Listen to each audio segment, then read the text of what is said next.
আসসালামু আলাইকুম। নিনাস কিচেনে আপনাদের স্বাগত জানাচ্ছি। দেখতে দেখতে বছর পেরিয়ে আবার শুরু হতে যাচ্ছে পবিত্র রমজান মাস। সকলকে জানাচ্ছি রমজানের শুভেচ্ছা।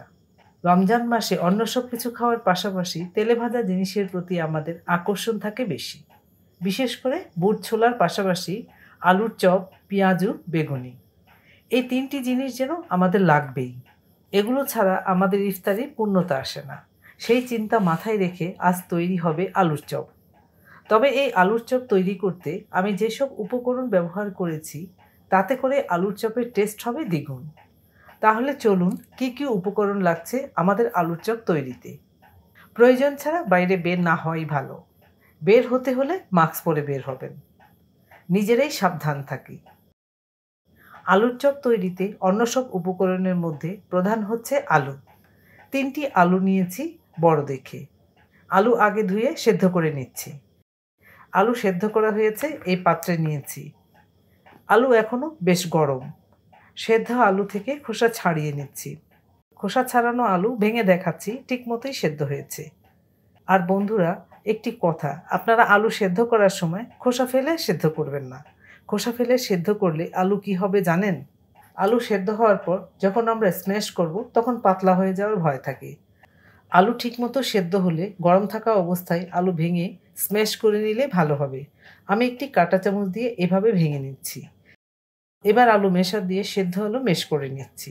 এখানে আমি ৩০০ গ্রাম আলু নিয়েছি। এর মধ্যে আলুও রেডি হয়ে গেল। আলু মেশ ঠিক আছে। দেখুন দেখতে কত স্মুথ হয়েছে।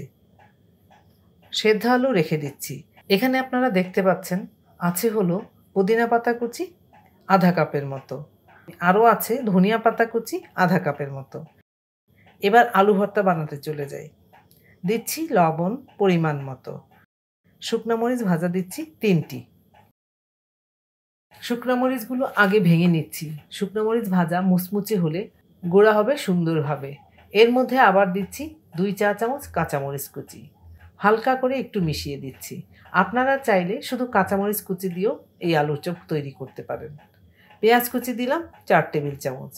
পেঁয়াজ কুচিও মরিচ লবণের সাথে মিশিয়ে দিলাম। মিশানো হলো। এবার এই পাত্র সরিয়ে রাখছি। আলুর পাত্রটি এখানে দিচ্ছি। একটু দেখে নিই পুরোপুরি ঠান্ডা হয়েছে কিনা। ঠান্ডা হয়েছে। এর মধ্যে এবার দিচ্ছি সেই পেঁয়াজ মাখা। ধনিয়া পাতা কুচি দিচ্ছি অর্ধেকটা। পুদিনা পাতা অর্ধেকটা দিলাম। এবার সব কিছু মিশাচ্ছি ভালো করে। ভিডিওটি না টেনে পুরোটাই দেখুন। মাঝে মাঝে টিপসও আছে। আরও আছে স্টেপ বাই স্টেপ কী দিয়েছি দেখতে পাবেন। আরও টেস্টি বানানোর জন্য দিচ্ছি এর মধ্যে মাংসের কিমা। যে কোনো মাংসের কিমা দিতে পারেন। আমি নিয়েছি গরুর মাংসের কিমা। কিমা নিয়েছি আধা কাপ। ২ টেবিল চামচ পেঁয়াজ কুচি, ১ চা চামচ মরিচ কুচি, ২ টেবিল চামচ তেল, আধা চা চামচ ধনিয়া গুঁড়া, আধা চা চামচ ভাজা জিরা গুঁড়া ও পরিমাণ মতো লবণ দিয়ে রান্না করে নিয়েছি। বাকিটুকু দিয়ে দিলাম। এর মধ্যে মাখাও হলো। এইরকম বল আগে তৈরি করে নিলে চপের মাপ ঠিক থাকবে। এবার একটি করে বল নিয়ে চপ তৈরি করছি। মাংসের মধ্যে যে তেল দিয়েছি তা আলুতে মিশে গিয়েছে। এরকম করে সবগুলো তৈরি করে নিচ্ছি। চলুন এবার আমরা বেসন রেডি করি। নিচ্ছি ১.৫ কাপের মতো বেসন। লবণ দিচ্ছি পরিমাণ মতো।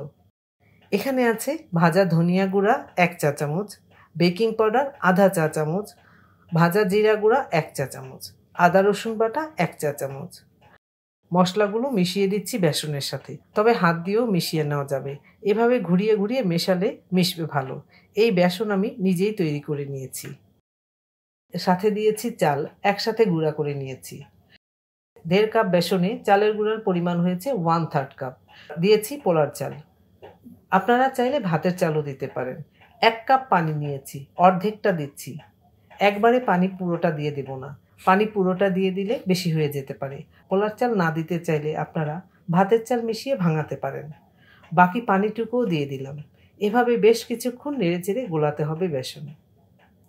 আবার দিচ্ছি শুকনা মরিচ গুঁড়া ১ চা চামচ। মরিচ গুঁড়োও মিশিয়ে দিচ্ছি বেসনের সাথে ভালো করে।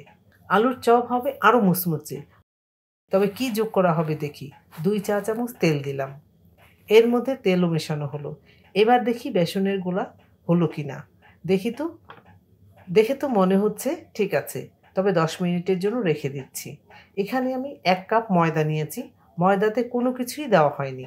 এর মধ্যে আলুর চপগুলো গড়িয়ে নিচ্ছি। তাতে কি হবে, আলুর চপ মুচমুচেও থাকবে, খেতেও ভালো লাগবে। এরকম হয়েছে আলুর চপ। এবার আঙ্গুল দিয়ে পরীক্ষা হবে। পরীক্ষায় পাশ হলাম। বেসনের গোলা ঠিক আছে। আলুর চপ ভাজার জন্য তেল দিচ্ছি পরিমাণ মতো। তেল গরম করে নিতে হবে ভালো করে। এমনভাবে গরম করতে হবে তেল যেন চপ ভাজা হয় ঠিক মতো, পুড়ে না যায়। তেল গরম হয়েছে। চপ দেওয়ার আগে এভাবে মিশিয়ে নিতে হবে বেসনের গোলা। বেসনের গোলাতে আলুর চপ দিয়ে দিলাম। এখান থেকে আমি কিভাবে আলুর চপগুলো উঠিয়ে তেলে ছেড়ে দিচ্ছি দেখুন। এভাবে চামচ দিয়ে উঠিয়ে তেলে ছেড়ে দিলাম। আমি হাত ব্যবহার না করে চামচ দিয়ে দিলাম। তাহলে আমাদের হাতে তেলের ছিটা আসার ভয় থাকে না। 1 মিনিটের মতো ভেজে নিচ্ছি এই পিঠ। 2-3 মিনিট লাগবে আলুর চপ ভাজা হতে। আপনাদের চিন্তা আর রইল না। কিভাবে রমজানে সুস্বাদু আলুর চপ তৈরি করবেন তা দেখে নিলেন। আমি আপনাদের উত্তরের অপেক্ষায় রইলাম। কেমন হলো স্পেশাল আলুর চপ আমাকে জানাবেন। এর মধ্যে আলুর চপ ভাজা হয়ে রং বদলে গিয়েছে। দেখেছেন কতটা ফুলে বলের মতো হয়েছে? আপনাদের বাড়ির ছোট সদস্যটিও স্পেশাল আলুর চপ খেয়ে খুব মজা পাবে। ভাজা হয়েছে, এবার উঠিয়ে নিচ্ছি সুস্বাদু আলুর চপ। দেখুন তো রেস্টুরেন্টের মতো হয়েছে দেখতে আলুর চপ।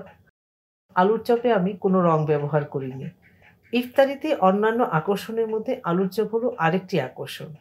ধন্যবাদ সবাইকে আমার ভিডিওটি দেখার জন্য।